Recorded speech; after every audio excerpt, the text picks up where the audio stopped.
Wabarakatuh. Good afternoon, the Honorable Professor Dr. Dedi Herman, SPD MP, as Supervisor Lecturer.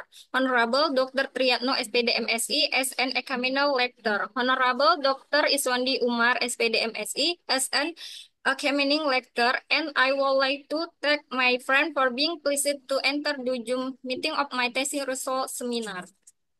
Introduce, introduce. My name is Nadia Sari, number student 231980007. Will present the result of my thesis and lead flood disaster adaptation model in Kampar Regency Riau Provinsi.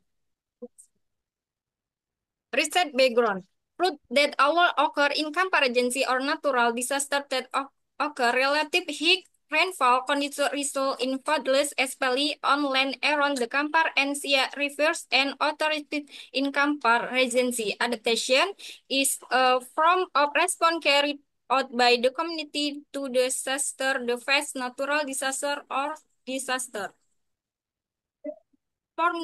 Formulation of the problem. Number one, how to formulate the level of vulnerability in Kampar District Provinsi. Number two, what are the characteristics of land in Kampar District Riau Provinsi. Number three, how to formulate a community adaptation model for flood this Kampar Regency Riau Provinsi.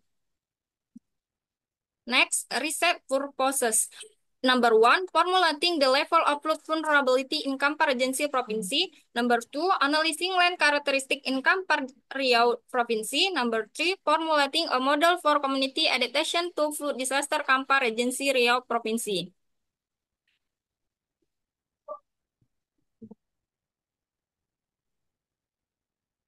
Next, conceptual framework. Research methodology, types of research. The research assess a mixed method approach, data score, primary data, and secondary data, data collection technique, observation, and FGD. Number one, geomorphic flood index, available in RG software. Number two, typical random sampling. Number three, stakeholder. Data analysis, vulnerability analysis to determine characteristic user map sample, selection adaptation policy map or track alternative AHP.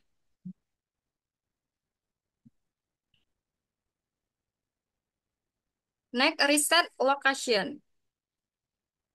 Next, flood disaster adaptation model policy direction. Next, research flow. Result and discussion. Number one, flood vulnerability level in Kampar district. From the result of the analysis of the flood vulnerability map in Kampar Regency, Riau Provinsi, it illustrasi the level flood in various regions based on geographic provinsi and environmental factor. Areas with a high level of vulnerability are generally located at lowland areas and near river. Two, characteristic of flood-prone land in Kampar Regency. High Hajar flood zone. Based on the result of research and field that the research have conducted flood zone point have been determined on the characteristic. B, medium Hajar flood zone. Based on the analysis of the flood hazard map, the moderator flood hazard zone refers several land characteristics that affect the vulnerability of this area. C, low hazard flood zone. Based on the result of the flood hazard map analysis in the low flood hazard zone, the land characteristics show that this area. D, flood-free hazard flood zone. Characteristic based on the analysis of the flood hazard map, the hazard zone free flood reveals several land characteristics that affect the vulnerability this area. 3. Flood disaster adaptation model policy direction. Next, alternative priority policy direction for flood disaster adaptation model. Based on the result of the priorities between the criteria, the value of the land characteristic show 003, then the priority value of the flood vulnerability level show 003 can be seen in the image below. Next, conclusion. Number one, the level of flood vulnerability from the analysis of the flood regency show that the area is in the flood prone category. Number two, the level of vulnerability from the analysis of the flood regency show that the area in the flood prone category. Number three, fire priority between criteria follows for line characteristic 003 and flood vulnerability level 003 criteria weak in depth line characteristic 0105 and flood vulnerability level 0258. Next implication. Number one, this reset can increase public and stakeholder awareness of flood risk and the importance of appropriate adaptation measure. Two, the result of the reset can be a basic for local government in formulating more effective disaster risk reduction policies and strategies. Number two, with a better understanding of flood factors and adaptation record and managed more effectively for disaster mitigation.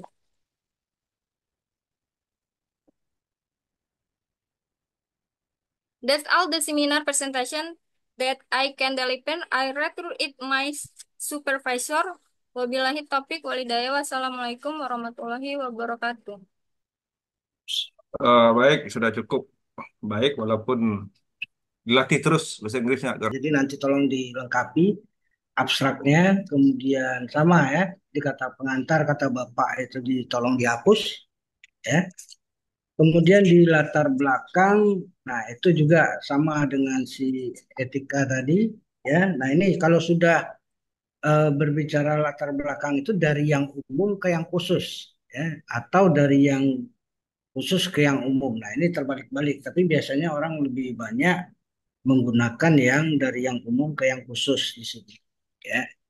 Ya Nadia, jadi artinya dari yang umum kita berbicara bencana sampai ke adaptasi, setelah adaptasi kita masuk ke Kampar. Nah, gimana kondisi adaptasi masyarakat Kampar itu dah sampai di situ. Permasalahannya munculnya habisnya di situ. Jangan ke adaptasi lagi meluas, sudah sampai di Kampar kita berbicara adaptasi lagi. Nah, sehingga dia ngambang ya. Jadi kalau dibaca latar belakang itu sinkron antara paragraf yang satu dengan paragraf yang lainnya. Jadi bacaan itu enak dibaca jadinya. Jadi dia nyambung kalimat yang di atas dengan kalimat yang di bawah seterusnya. Ya, ini sama. Oke. Kemudian di latar belakang juga itu setiap ada data, nah itu harus ada sumber. Ya, jadi setiap ada data ada sumber. Ya, nah ini seperti data-data di sini ada yang beberapa yang belum ada sumbernya saya lihat. Nah, kemudian eh, jenis penelitiannya juga ya, jenis penelitian di metode ini saya rasa penelitiannya kuantitatif karena di pertanyaannya tidak ada yang menyangkut dengan pertanyaan yang sifatnya kualitatif karena dia lebih bersifat tidak ada yang kualitatif pertanyaan penelitiannya.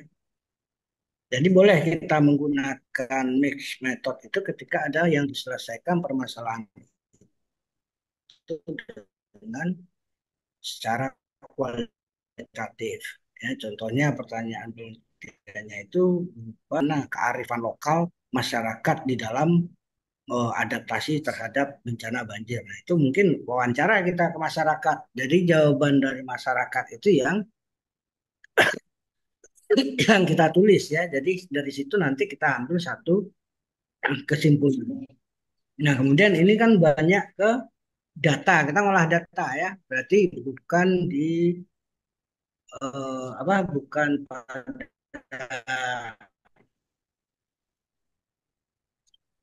yang kualitatifnya. Sehingga penelitiannya mungkin lebih cenderung ke kualitatif, kuantitatif ya.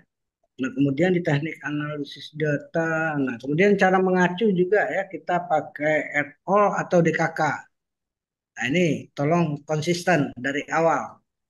Mulai dari latar belakang sampai ke pembahasan nantinya.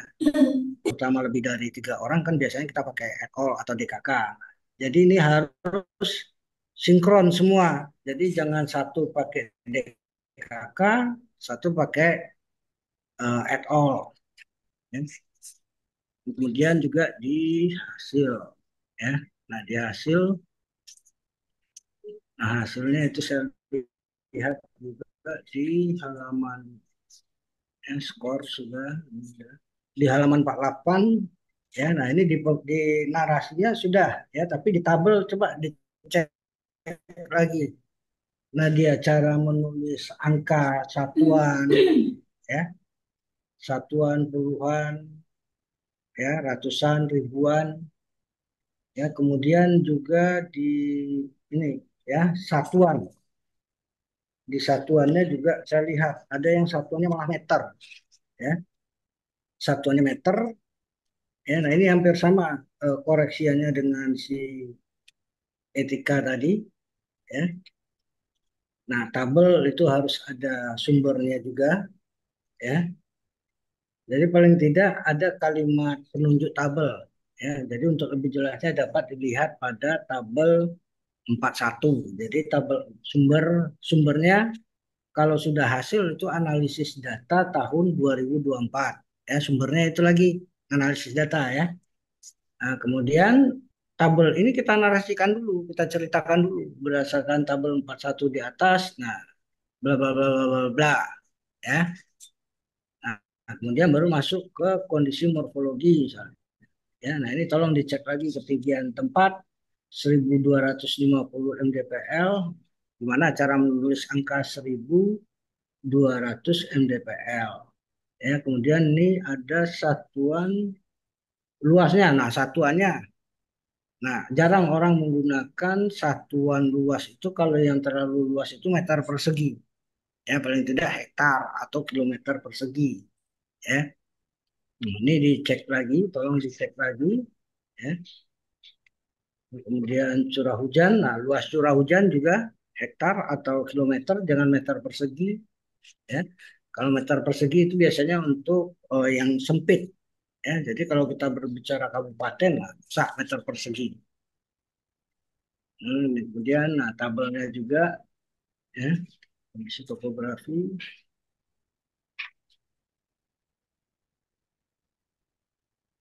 Ya, ini hasil penelitian, ya, tabelnya sudah. Nah, kemudian interpretasi hasil juga.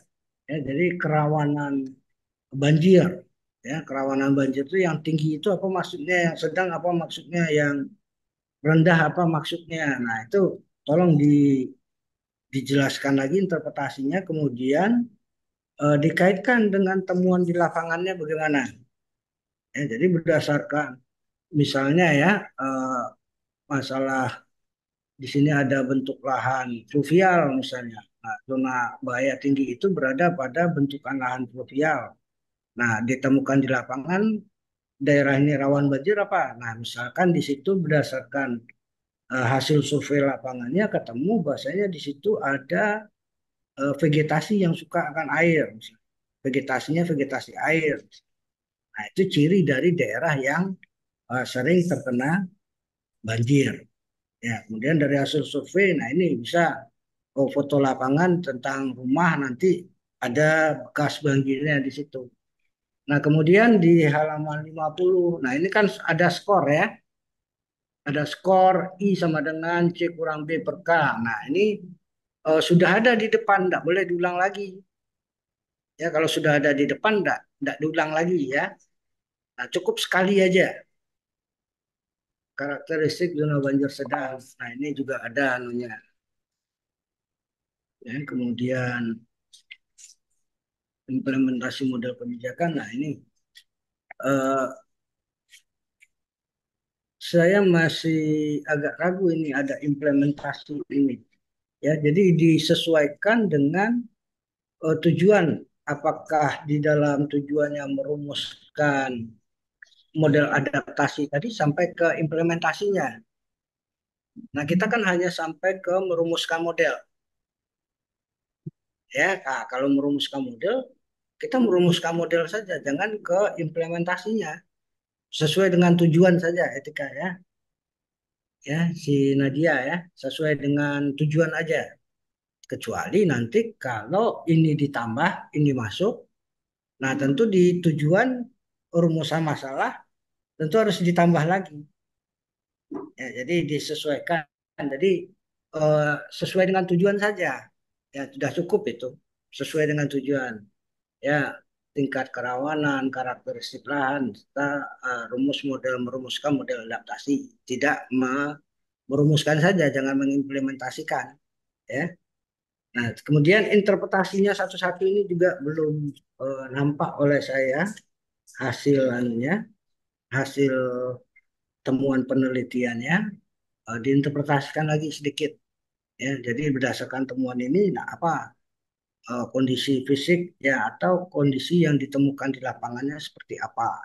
Ya, nah ini harus ditulis juga sesuai dengan pengamatan di lapangan. Nah, terakhir itu tolong ya, tulisan dosen-dosen itu disitasi. Nah, ini Pak Iswandi, Prof. Momon, itu banyak menulis tentang banjir ini. Jadi tolong disitasi. Nah, karena kita kemarin itu kena juga di akreditasi, penulisan akreditasi, tulisan dosen yang disitasi. Nah, ini anu juga kemarin, ya. Nah, jadi tolong tulisan dosen-dosennya disitasi. Kemudian foto lapangan ini ya. Nah, foto lapangan ini saya lihat sebaiknya itu di hasil, ya ditambahkan nanti ya Nadia ya foto-foto lapangannya, kan banyak foto lapangannya. Nah, disesuaikan dengan tujuan penelitian, misalnya zona banjir. Nah, mana foto-foto lapangan yang berkaitan dengan banjir, kemudian yang berkaitan dengan karakteristik lahan, ya, nah itu dimasukkan, dibahas di situ, ya. Nah, ya, oke, saya rasa cukup, Prof. Terima kasih atas kesempatan yang diberikan. Terima kasih Pak Dek. Nak perbaiki secepatnya itu saran Pak Dek ya. Ya, Prof. Oke, Pak Is, silakan Pak Is. Hampir semuanya sudah diborong oleh Pak D ini, cuman saya hanya mengkomentari halaman 57 itu dia. Halaman 67 itu terlalu boros. Ya, 67 itu cukup grafik yang inkonsistensinya itu grafik. Itu kan itu luarannya ya. Yang lainnya merah-merah itu tidak ada gunanya. Ya, Ya Pak. Nadia. Ya, Pak. Jadi model yang grafik oval merah itu tidak ada gunanya, termasuk yang hasil di belakang itu tidak ada gunanya itu. Ya, baik itu di jurnal maupun di itu yang orang butuhkan itu adalah yang grafik halaman 57 itu yang warna biru tuh. Iya, Pak. Nah, ya, yang lainnya dihapus saja karena pemborosan, tidak ada gunanya. Satu lagi itu dibahas nanti ya di pembahasan hasilnya itu kenapa ini yang paling tinggi apa ya Nadia? Di alternatifnya Di yang ini di menilai kemampuan tanah untuk menyerap air. ya, ini kan menilai kemampuan tanah. Idealnya lebih lanjut nanti bagaimana mengukur menilai apa tadi? Menilai Menilai kemampuan tanah untuk menyerap air. kemampuan tanah dalam menyerap air. Ini tanggung jawab siapa? Dan bagaimana strateginya? Jadi kalau turunnya dalam bentuk strategi, ini tanggung jawab siapa? OPD mana nih yang tanggung jawab? Ini kan hubungannya ke drainase ya, tata ruang.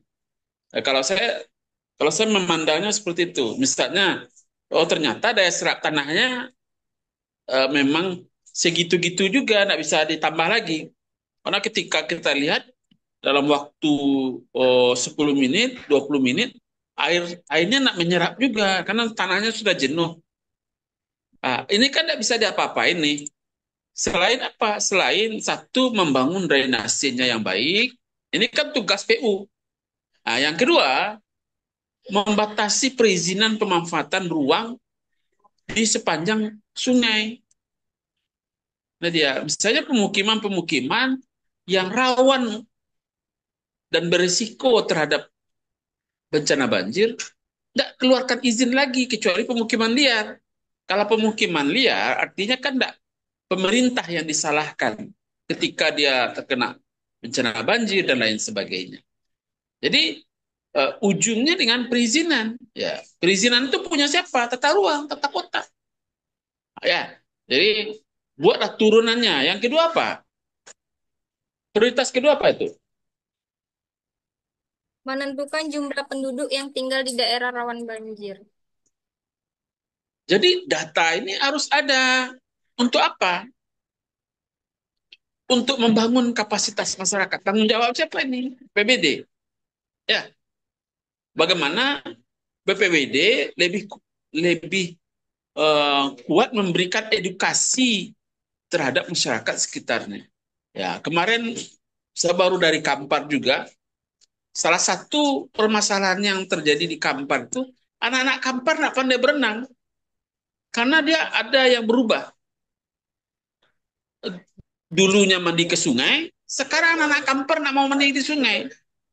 Sejak modernisasi dia sudah pandai, dia mandinya sudah di tempat apa di rumahnya sendiri, sehingga banyak anak Kampar sekarang nggak pandai berenang. Padahal dia tinggal di sungai, dekat dengan sungai. Jadi kalau orang Minang sampaikan, kalau takwik di lamun ombak, jangan berumah di tepi pantai. Itu maknanya besar.